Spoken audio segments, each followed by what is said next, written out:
Hello and welcome to the online platform of Rouse Academy for Competitive Exams. And I, Pragya Pandey, welcome you all to our very special series on Daily News Review. बात करते हैं आज के महत्वपूर्ण articles के बारे में। सबसे पहले हम चर्चा करेंगे एक यूसीसी बिल यहाँ पर प्रस्तुत किया जा चुका है उत्तराखंड में। इसके बारे में काफ़ी चर्चा में है, काफ़ी न्यूज़ में है। देखते हैं इसमें अलग अलग कम्युनिटीज़ में किस तरीके के प्रावधान किए गए हैं। देखिए, उत्तराखंड गवर्नमेंट ने यहाँ पर uniform civil code 2024 bill assembly में यहाँ पर प्रस्तुत कर दिया है, जिसमें बहुत सारे इंपॉर्टेंट चेंजेस की बात की जा रही है। चाहे हम मैरिज के कॉन्टेक्स्ट में बात करें, डाइवोर्स के केस में बात करें या सक्सेशन लॉस के केसेस में बात करें। देखिए, सबसे पहले हम चर्चा करेंगे जब भी कोई चेंजेस आते हैं तो दो majority of community which is Hindu and Muslims, यहाँ पर हमें कुछ चेंजेस देखने के लिए मिलते हैं। चलिए डिटेल में समझते हैं कि आखिर क्या यहाँ पर प्रावधान किए गए हैं। देखिए, जो बिल यहाँ पर प्रस्तुत किया गया है, सबसे पहले अगर हम मुस्लिम कम्युनिटी के हिसाब से बात करें तो यहाँ पर प्रपोज्ड यूसीसी में एक जो मिनिमम एज है मैरिज की, उससे 18 और 21 करने की बात की जा रही है for both Muslim boys and Muslim girls. ठीक है, 18 साल मुस्लिम वेमेंस के लिए और 21 साल जो लड़के हैं उनके लिए, जो कि जो सिमिलर जो एज है वो हमारे Hindu marriage act 1955, special marriage act 1954 के अंतर्गत दी गई है। क्यों भाई, ये बात आप क्यों बोल रहे हैं? तो अभी किस तरीके से यहाँ पर एज डिसाइड की जाती है? देखिए, एक लॉन्ग स्टैंडिंग डिबेट थी कि मुस्लिम लॉ यहाँ पर अलाउ कर देता है कि जैसे ही प्यूबर्टी अटेन होती है, विच इज़ अराउंड 13 ईयर यहाँ पर इसको प्रोज्यूम कर लिया जाता है, इसके साथ ही आप यहाँ पर शादी करवा सकते हैं, जो कि कहीं ना कहीं एक बहुत बड़ा कॉन्फ्लिक्ट क्रिएट करता है when it comes to protection of children from sexual offences and prevention of child marriage act which is the POCSO. ठीक है, क्यों? क्योंकि अगर हम इस पर्टिकुलर केस के हिसाब से यहाँ पर बात करें तो दिसंबर 2022 में नेशनल कमीशन फॉर वुमेन ने यहाँ पर चैलेंज कर दिया था कि भाई ये जो माइनर्स की शादी की ये जो बात है, ये यहाँ पर बहुत गलत है, क्योंकि इसकी वजह से जो बच्चे हैं, जो बच्चियाँ हैं, उनके साथ जिस तरीके के जो भी कृत्य होते हैं वो कहीं ना कहीं हमारे पॉस्को एक्ट के बिल्कुल विपरीत हमें देखने के लिए मिलते हैं। हालांकि अभी ये जो पर्टिकुलर केस है ये सुप्रीम कोर्ट में भी पेंडिंग हमें देखने के लिए मिल रहा है और अभी ये हमारे चीफ जस्टिस की बेंच में भी लग चुका है। चलिए, दूसरी अगर हम बात करें तो दूसरे चेंजेस यहाँ पर आए हैं सक्सेशन लॉस को लेकर। यूसीसी ने एक सिग्निफिकेंट ऑल्टरेशन यहाँ पर करी है when it comes to succession. वर्तमान में मुस्लिम्स यहाँ पर क्या कर सकते हैं? They can bequeath up to 1/3 of their property through a will with the remaining divided according to the Quranic and Hadith principle in the absence of will। ठीक है, तो अगर भाई किसी ने अपनी विल यहाँ पर बनाई है तो 1/3 ऑफ उनकी जो प्रॉपर्टी है वो उसको विल के अनुसार यहाँ पर दे दिया जाएगा, और जितनी भी बची हुई है, अगर विल यहाँ पर नहीं होती, कोई अपनी वसीयत नहीं बनाता है, तो कुरान और हदीत के नियमों के आधार पर उसको यहाँ पर डिस्ट्रीब्यूट कर दिया जाएगा। हालांकि यहाँ पर जो यूसीसी के अंदर रिकमेंड दिए गए हैं कि इन्होंने बोला है कि देखिए, अगर विल एग्जिस्ट करती है तो कोई भी रिस्ट्रिक्शन नहीं है कि आप अपनी प्रॉपर्टी का कितना पोर्शन किसे देना चाहते हैं, कौन बेनिफिशियरी होगा, इट्स अप टू यू। लेकिन यहाँ पर जो करंट प्रैक्टिसेस हैं कि भाई विल नहीं है, उसके हिसाब से क्या किया जाएगा, आप पूरी तरीके से डिस्पोज तो नहीं कर दोगे, इन सारी चीज़ों को यहाँ से हटा दिया गया है। यूसीसी ने बोला है कि इंडियन सक्सेशन एक्ट 1925 के हिसाब से अगर हम बात करें तो hierarchy for intent state of succession को ध्यान में रखा जाएगा। ऐसे में अगर विल एब्सेंट होती है तो प्रॉपर्टी यहाँ पर क्लास 1 हायर्स के पास चली जाएगी, जिसके अंदर बच्चे, विधवा, पति पत्नी कुछ भी आ सकते हैं, पेरेंट्स आ सकते हैं, दूसरे लोग आएंगे। वहीं अगर क्लास 1 हायर भी नहीं है, तब आपकी जो प्रॉपर्टी है वो क्लास 2 हायर्स के पास चली जाएगी, जिसमें सिबलिंग्स, नीज, नेफ्यूज, ग्रैंड पेरेंट्स आ जाते हैं। सो यहाँ पर neither class have eligible heirs, the property may go to a person most closely related to a deceased। that means यहाँ पर थर्ड कैटेगरी की भी बात की जा रही है। अगर क्लास 1 नहीं है, क्लास 2 नहीं है, तब यहाँ पर जो सबसे ज़्यादा क्लोज रिलेशन में हमें देखने के लिए मिल रहा है वहाँ तक इसको पहुँचा दिया जाएगा। ओके, चलिए नेक्स्ट अगर हम यहाँ पर बात करें और क्या चेंजेस किए गए हैं, तो देखिए, यूसीसी के अलावा जो यहाँ पर जो प्रॉपर्टी और शादी की बात है, इसके अलावा यहाँ पर बायगैमी और पॉलीगैमी को बैन करने की बात की जा रही है। यूसीसी ने अनइक्विवोकली आउटलॉ कर दिया है बायगैमी और पॉलीगैमी को bye incorporating a condition in section 4 of the bill. इस कंडीशन के हिसाब से कोई भी पार्टी यहाँ पर शादी में नहीं इन्वॉल्व हो सकती इफ़ अगर उनका कोई भी स्पाउस जो है वो उनकी शादी के दौरान यहाँ पर जिंदा है। ऐसे में नी इन्फोर्स अगर करना हो मोनोगमस नेचर का मैरिज का अंडर दी प्रपोज्ड यूसीसी। ठीक है। अब देखिए इसी के साथ ही यूसीसी ने बहुत एक्सप्लिसिटली नाम तो नहीं लिए लेकिन बहुत सारी जो प्रैक्टिसेस हैं मुस्लिम मैरिज में जैसे इद्दत निकाह हलाला इनको यहाँ पर क्रिमिनलाइज करने की भी बात की है, क्योंकि यहाँ पर बात की जा रही है कि बहुत से केसेस में एक डेरोगेटरी आपको वो देखने के लिए मिल रहा है। और अगर यहाँ पर ऐसी कोई भी एक्ट किया जाएगा मतलब सेक्शन 30 ऑफ यूसीसी ने यहाँ पर बोल दिया है कि प्रत्येक इंडिविजुअल के यहाँ पर राइट को सिक्योर रखा जाएगा कि वो रीमैरी कर सकते हैं डिवोर्स के बाद। सो यहाँ पर एक्सप्लिसिटली स्टेट किया गया है कि विदाउट एडिशनल कंडीशन यहाँ पर थर्ड पार्टी के साथ अगर कोई मैरिज करता है या विदाउट डिवोर्स दिए यहाँ पर कोई भी शादी करने के कॉन्टेक्स्ट में आगे बढ़ता है तो विच इज़ रॉन्ग। वहीं सेक्शन 32 यहाँ पर बोल रहा है कि ऐसे लोग जो कंपेल कर रहे हैं, अबेट कर रहे हैं, इंड्यूस कर रहे हैं किसी भी व्यक्ति को इन सारी कंडीशंस जैसे हलाला एक्सेट्रा इद्दत एक्सेट्रा इनको करने के लिए, तो ऐसे व्यक्ति को 3 साल तक की सज़ा और 1 लाख रुपए या इससे ज़्यादा का फाइन भी देना पड़ सकता है। ऐसे में ये जो प्रोविज़न है ये कहीं ना कहीं जो हलाला प्रैक्टिस है जिससे मुस्लिम महिलाओं को सबसे ज़्यादा मुसीबत का सामना करना पड़ता है उसको यहाँ पर डिस्करेज करने की बात की जा रही है।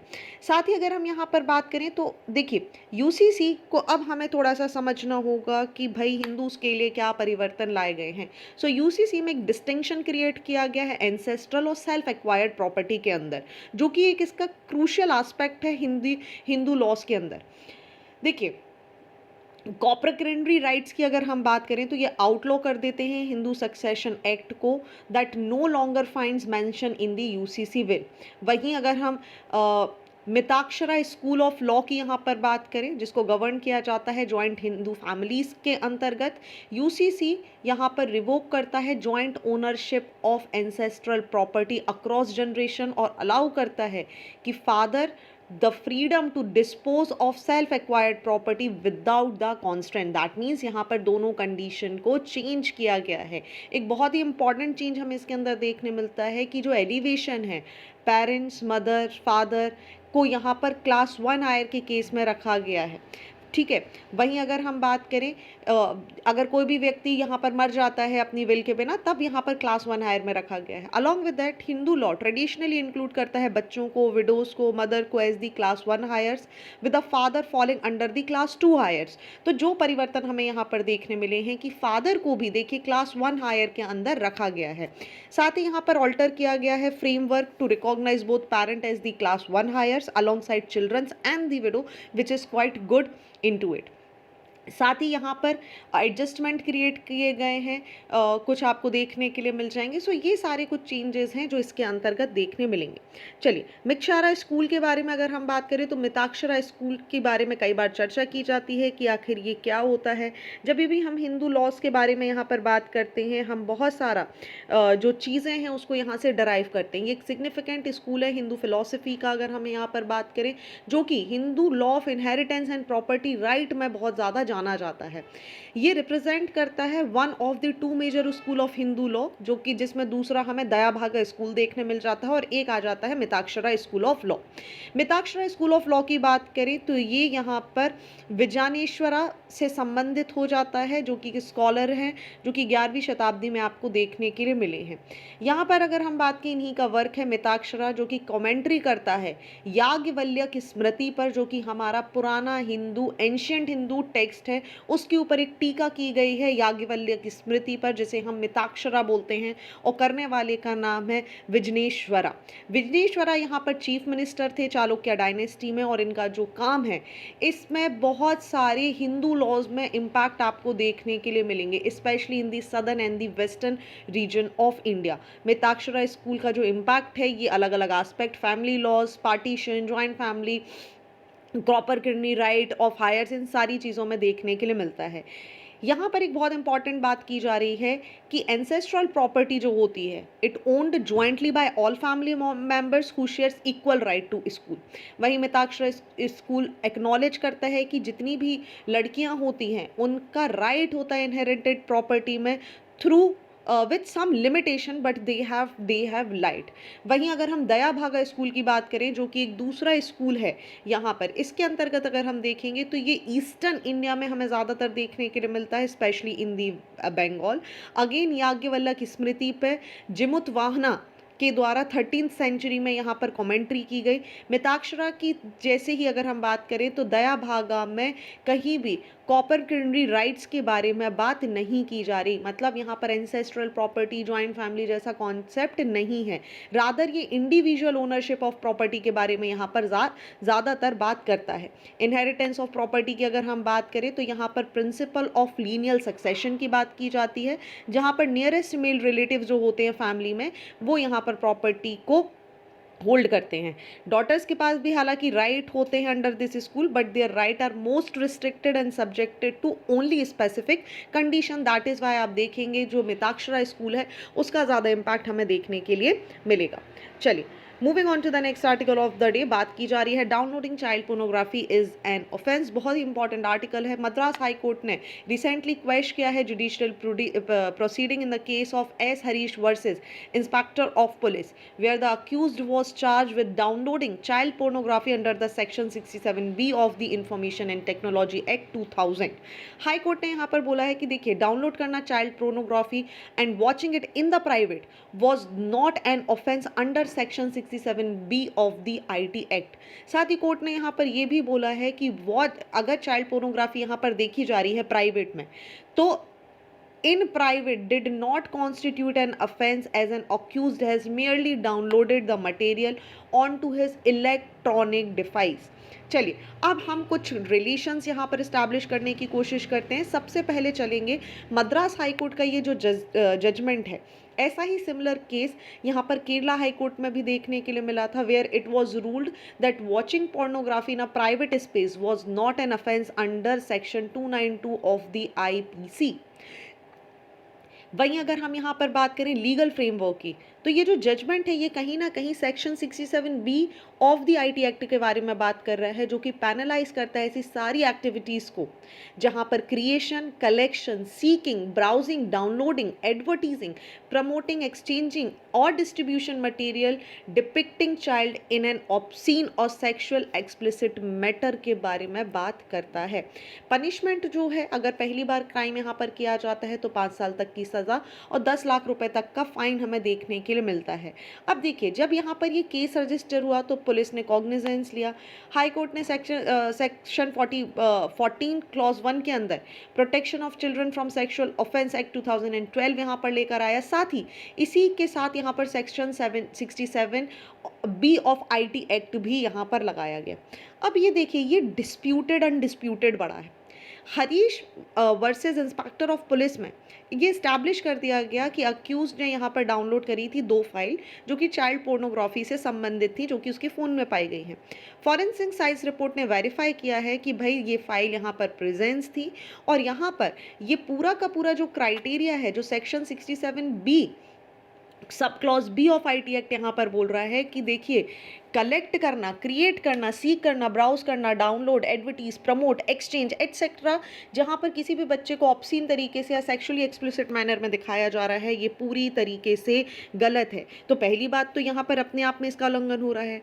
डिस्पाइट क्लियर एविडेंस नहीं थे तो हाई कोर्ट यहाँ पर एक कॉन्ट्रोवर्शियल स्टैंस क्रिएट कर दिया, जहाँ पर इन्होंने बोल दिया कि केवल डाउनलोड करना चाइल्ड पोर्नोग्राफी मटीरियल किसी भी तरीके से ऑफेंस नहीं है। और इसी के बाद आप देखेंगे लगातार विवाद हमें देखने के लिए मिल रहे हैं। कोर्ट ने आर्ग्यू कर दिया कि ठीक है अगर ये डीम्ड ऑफेंस है तो accused must have gone further by publishing, transmitting और क्रिएटिंग मटेरियल, बट ऐसा तो कुछ नहीं हुआ है, इसने अपने फ़ोन में यहाँ पर सेव किया हुआ है। सो ये सारी चीज़ें कहीं ना कहीं एक बहुत बड़ा इनएप्रोप्रिएट ये जो रेफरेंसेस यहाँ पर दिए गए हैं ये कहीं ना कहीं आगे आने वाले जो जजमेंट्स हैं उसको हैम्पर कर सकते हैं। ठीक है, चलिए बात करते हैं IT एक्ट के सेक्शन 67, 67A और 67B के बारे में, जिसके बारे में आपको हम सभी को जानकारी होना बहुत ही महत्वपूर्ण है। चलिए समझते हैं यहाँ पर ये तीनों की तीनों चीज़ें क्या बात कर रही हैं। देखिए यहाँ पर 67, 67A, 67B IT एक्ट के तीनों चीज़ें कहीं न कहीं एक लीगल फ्रेमवर्क तैयार करती हैं, अलग-अलग साइबर क्राइम, स्पेशली ऐसे क्राइम्स जो कि किसी बच्चे से संबंधित हो, जहाँ पर चाइल्ड पोर्नोग्राफ़ी की बात की जा रही हो, उसको शूट किया जा रहा हो, डाउनलोड किया जा रहा हो, एक स्थान से दूसरे स्थान पर पहुँचाया जा रहा हो। और ऐसे में यहाँ पर बात की गई कि देखिए, अमेंडमेंट किया गया 2009 में और बोला गया कि पूरी तरीके से क्रिमिनलाइज़ किया जाता है अगर कोई भी व्यक्ति डाउनलोड भी करता है चाइल्ड पोर्नोग्राफ़ी को। Under scoring legal legislative activities को ध्यान में रखते हुए अगर बात की जाए, तो किसी भी बच्चे के साथ, बच्चे की जो ऑब्सीन इमेजेस हैं, अगर उनके साथ इस तरीके की एक्टिविटी की जाती है तो इसे क्रिमिनलाइज किया जाएगा। ऐसे में अगर हम बात करें तो national crime record bureau collaboratively American national centre for missing and exploited children के साथ यहाँ पर काम करता है ताकि चाइल्ड सेक्सुअल अब्यूज़ मटेरियल्स को मार्केट से हटाया जा सके। यहाँ पर चाइल्ड पोर्नोग्राफी, इसमें चाहे रिकॉर्ड करना हो, कलेक्ट करना हो, डाउनलोड करना हो, जैसी सारी बातों को ध्यान में रखा जाता है कि इनको हमें हटाना है ताकि पॉक्सो एक्ट के तहत देखिए जो बच्चे हैं उनको यहाँ पर सुरक्षा प्रदान की जा सके ताकि वो किसी भी तरीके की एक्टिविटी में यहाँ पर इन्वॉल्व ना हो, उनको किसी भी तरीके का मेंटल हैरेसमेंट ना हो और जो सोसाइटल टेंडेंसी या चाइल्ड अब्यूज़ के केसेस हैं वो कम देखने के लिए मिले। साथ ही आप याद रखेंगे आईपीसी, जिसके बारे में हम यहाँ पर बार-बार बात कर रहे हैं, अब इसको रिप्लेस कर दिया गया है भारतीय न्याय संहिता 2023 के साथ। और यहाँ पर बहुत सारी नई चीज़ें ऐड हुई हैं भारतीय न्याय सेकंड संहिता 2023, जिसके अंदर 358 सेक्शन आपको देखने मिलेंगे जो कि पहले 511 सेक्शन थे। 21 नए ऑफेंसेस यहाँ पर ऐड किए गए हैं, कुछ नई पनिशमेंट भी आपको देखने के लिए मिल जाएंगी। चलिए, moving on to the next article of the day and we are talking about the equity concern in banning fossil fuel extraction. देखिए, इनसफिशिएंट रिस्पॉन्स हमें देखने मिल रहा है गवर्नमेंट और कोऑपरेशंस की तरफ जब बात की जा रही है क्लाइमेट चेंजेस को लेकर, जो यहाँ पर लगातार सर्ज हो रहा है, फ्यूलिंग सर्ज हो रहा है क्लाइमेट चेंज में, लिटिगेशंस हो रही है वर्ल्ड वाइड। ऐसे में एक जो लीगल लैंडस्केप है, यहाँ पर नंबर ऑफ केसेस बढ़ते जा रहे हैं और कहीं ना कहीं ग्रोइंग ग्लोबल कंसर्न है about the inadequacy of the current measures. देखिए, एक इनएडिक्वेंसीज की अगर हम बात करें कि जब बात की जा रही है कि फॉसिल फ्यूल सब्सिडीज़ को यहाँ पर क्या करना है, आउट करना है, तो एक ग्लोबल पुश यहाँ पर बात कर रहे हैं कि फॉसिल फ्यूल का आउट कर दीजिए। लेकिन देखिए, बहुत पूरे तरीके से इसका बैन करना अभी पॉसिबल नहीं है। क्यों नहीं है पॉसिबल? देखिए, अभी इंडिया लगातार इसके लिए काम कर रहा है। ऐसे में कॉप 26 या कॉप 28 के बारे में अगर हम बात करें, ये जो नोशन है कि फॉसिल फ्यूल को पूरी तरीके से यहाँ पर हटा देना है, कॉप 26 ग्लासगो 2021 में ये बात आई थी, where there was an explicit reference to phasing down unabated coal power and phasing out inefficient fossil fuel subsidies। COP 28 Dubai 2023 में अगेन सेम बात हुई, जहां पर ट्रेजेक्ट्री क्रिएट करी गई कि बात की गई कि पूरी तरीके से जो ट्रांजिशन है वो हमें करना होगा from fossil fuel in energy system, और साथ ही जो गोल है हमारा नेट जीरो इमिशन बाय 2050 उसको अचीव करने के बारे में बात की जा रही है। अब जब हम ग्लोबल कमिटमेंट की बात करते हैं तो कहीं ना कहीं हमारा जो फॉसिल फ्यूल को फेज आउट करने का जो कारण है, जो हम इसे करना चाहते हैं, इस इनिशिएटिव से हम बहुत दूर आपको देखने के लिए मिलेंगे। ऐसे में एक बहुत ही अर्जेंट नीड है कि हम क्लाइमेट एक्शन के लिए एक इक्विटेबल डिस्ट्रीब्यूशन ऑफ रिस्पॉन्सिबिलिटी यहाँ पर क्रिएट करें ताकि जो ग्लोबल एक्सेप्टेबल फ्रेमवर्क है इसको पिक्चर में लेकर आया जा सके। ऐसे में UNFCCC, Kyoto protocol, Paris agreement एक कॉमन गोल यहाँ पर क्रिएट करते हैं जहाँ पर ग्रीन हाउस गैसेज एमिशन को कम करने की बात की जा रही है। साथ ही यहाँ पर इन्हांस करना है रिमूवल बाय सिंक, आप ज़्यादा से ज़्यादा पेड़ पौधे लगाइए, बहुत सारी चीज़ करिए ताकि कार्बन सिंकिंग यहाँ पर की जा सके, okay, which is actually very important.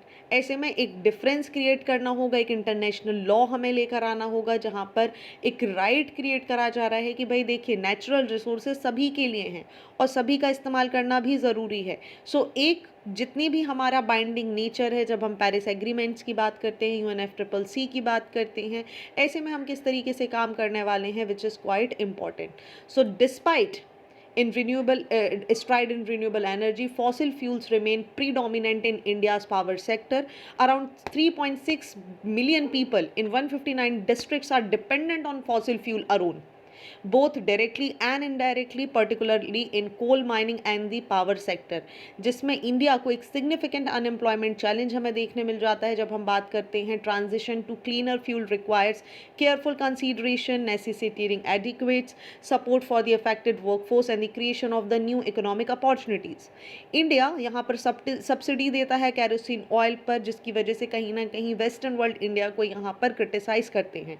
ये जो सब्सिडीज़ हैं ये कहीं ना कहीं इनकंसिस्टेंट हैं, जो कि इसका पेरिस एग्रीमेंट का आर्टिकल है 2 क्लॉज 1 सब क्लॉज C कि भाई आप किसी भी तरीके की प्रमोट करने की ऐसी जो प्रैक्टिसेस हैं गलत चीज़ों को, उनको दूर करिए।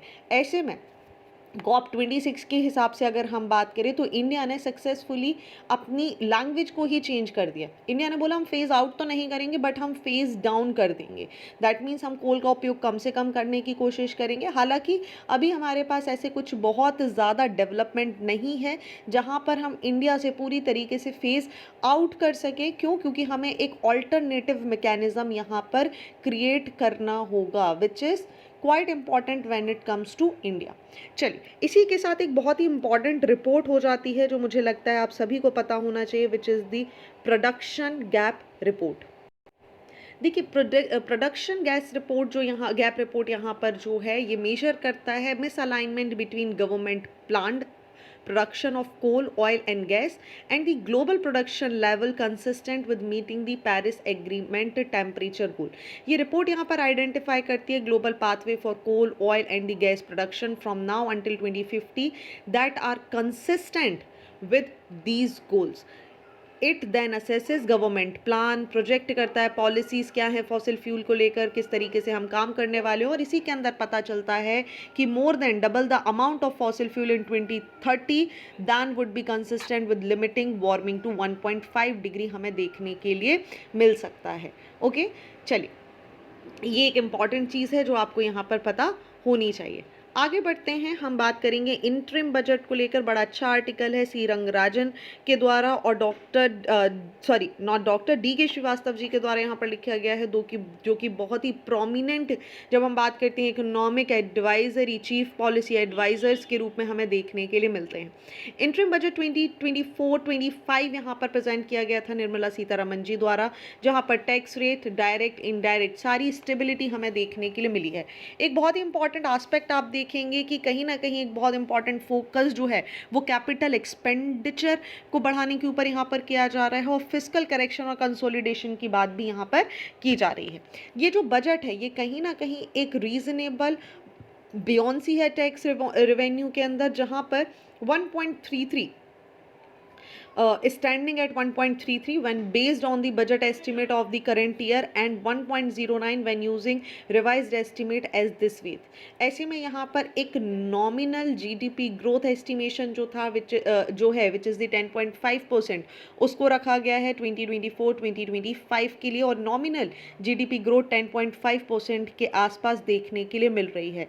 अब इम्पॉर्टेंट क्यों हो जाता है? देखिए, यहाँ पर एक बहुत ही महत्वपूर्ण चेंजेस आपके अलग अलग सेक्शन में लेकर आए गए।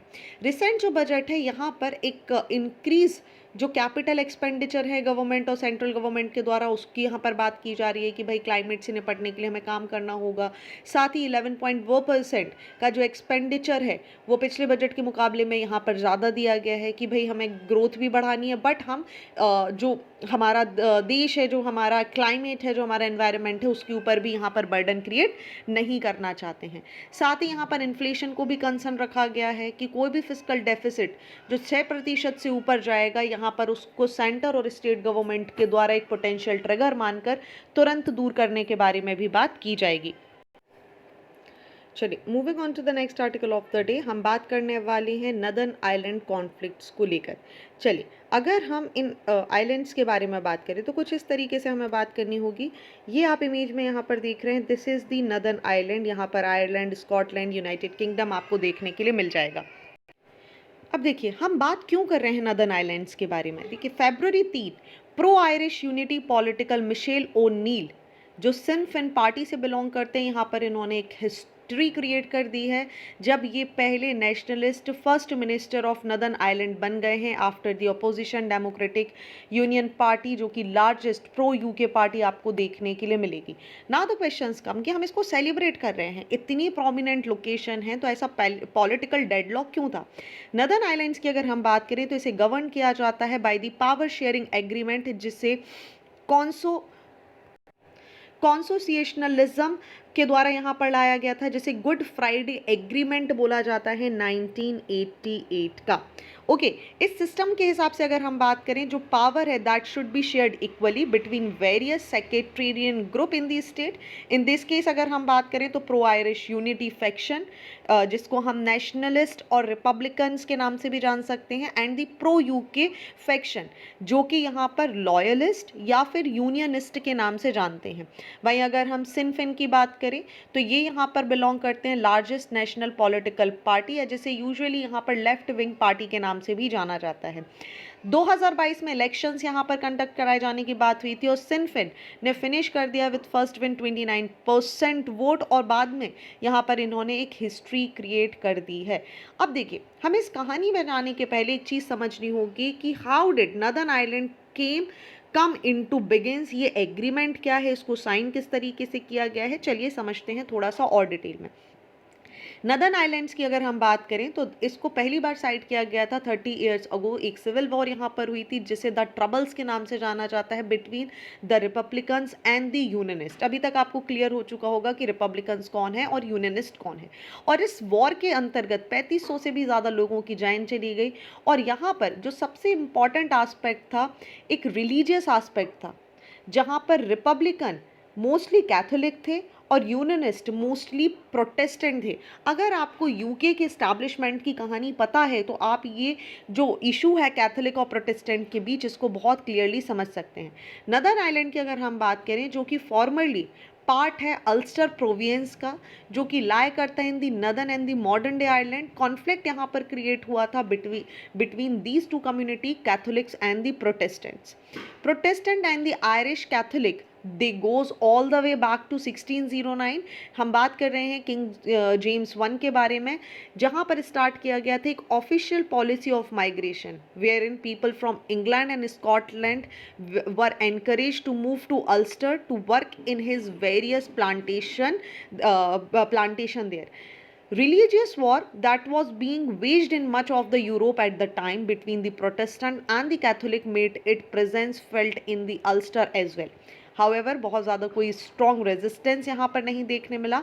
आयरलैंड यहाँ पर इस समय अगर हम बात करें तो इंग्लैंड के रूल के अंतर्गत था, और एक ग्रोइंग रेजिस्टेंस जैसे जैसे बढ़ता गया against the colonial English rule. Specially अगर हम बात कर रहे हैं पोटैटो फैमाइन 1845 के बाद के बारे में, तो 1 मिलियन से भी ज़्यादा आयरिश पीपल यहाँ पर मर गए थे डिसीजेज स्टार्वेशन की वजह से। और यहाँ पर एक जो रिलीजियस डिफरेंस था वो यहाँ पर बढ़ता गया, और रिलीजियस डिफरेंस के साथ ही आप देखेंगे दोनों जगह पर एक बहुत बड़ा डिफरेंस आया। हालांकि ये लड़ाई लगातार चलती रही। 1921 में एंग्लो आयरिश ट्रीटी यहाँ पर साइन की गए और आयरलैंड यहाँ पर स्प्लिट हो गया 2 टेरिटरीज में, as there was protestant majority in the Ulster out of 32 countries and Ireland. 6 remained with the UK forming a region of Northern Ireland. Okay, और इसी के साथ एक नई ट्रीटी यहाँ साइन की गई which is the good Friday agreement. Okay, अब देखिए 1921 के पार्टीशन के बाद नदर्न आइलैंड ने बहुत सारा डिस्क्रिमिनेशन यहाँ पर देखा, सेक्रेटेरियन वायलेंस यहाँ पर देखा। आयरिश रिपब्लिकन्स माइनॉरिटीज़ जो थे इनको बहुत ज़्यादा डिस्क्रिमिनेट किया गया, और ऐसे में पब्लिक सर्विसेज जॉब्स की बात की जाए या किसी भी लेवल पर बात की जाए, लेट 1960s में प्रोटेस्ट यहाँ पर हुए against the northern island government, और इसी के बाद वायलेंस और सिविल वॉर की कंडीशन आ गई। ब्रिटिश आर्मी की प्रेजेंस ने यहाँ पर कहीं ना कहीं पीस को मेंटेन करने के बारे में बात की। लगातार यहाँ पर इंसिडेंट हुए, एक infamous incident which is the bloody Sunday 1972 में हुआ, जिसकी वजह से बहुत ज़्यादा हॉस्टिलिटी क्रिएट हो गई। ऐसे में ग्रेजुअली डिसाइड किया गया कि एक अप्रोच यहाँ पर रखनी होगी, एक एग्रीमेंट यहाँ पर क्रिएट करना होगा, और 10 अप्रैल 1988 को एक ट्विन अप्रोच लाई गई, नेगोशिएशन किए गए, और गुड फ्राइडे एग्रीमेंट अप्रैल 10, 1988 को बेलफास्ट में यहाँ पर साइन किया गया। और ये जो हिस्टोरिकल एग्रीमेंट है, it mark the end of 30 year civil war in the northern Ireland bringing a formal resolution to deeply rooted conflict between these Republicans and the Unionists. Good Friday agreement यहाँ पर बात करें, एक unique peace treaty है। ये बात करिए कि देखिए जितनी भी डिमांड्स हैं, चाहे रिपब्लिकन्स की हों या यूनियनिस्ट की हों, उसको फुलफिल कीजिए। इसके अंदर पावर शेयरिंग की बात की जा रही है, इक्वल गवर्नमेंट रिप्रेजेंटेशन की बात की जा रही है, साथ ही यहाँ पर रेफरेंडम की बात की जा रही है कि भाई let the citizens do their work. Okay, ऐसे में ये बहुत ही महत्वपूर्ण है, ये जो विन यहाँ पर हुआ है मिशेल ओनील का, जो कि यहाँ पर बिलोंग कर रहे हैं नेशनलिस्ट पार्टी से, पहले मिनिस्टर हैं, एक सिग्निफिकेंट कहीं ना कहीं पॉसिबिलिटी है कि एक रिनफिकेशन रेफरेंडम जो है यहाँ पर, ये यहाँ पर इसकी शुरुआत हो चुकी है। That is why this particular incidence is very important. चलिए, तो ये थे आज के महत्वपूर्ण आर्टिकल। आई होप आपको सारी चीज़ें क्लियर हो चुकी होंगी। बात करते हैं आज के मेंस के क्वेश्चन ऑफ द डे के बारे में। So here are two very important question in front of your screen. One is related with the transition from a reliance on fossil fuels to adopting green and renewable energy sources, and second question is related with the legal framework addresses issues such as child labor, trafficking and the other form of exploitations.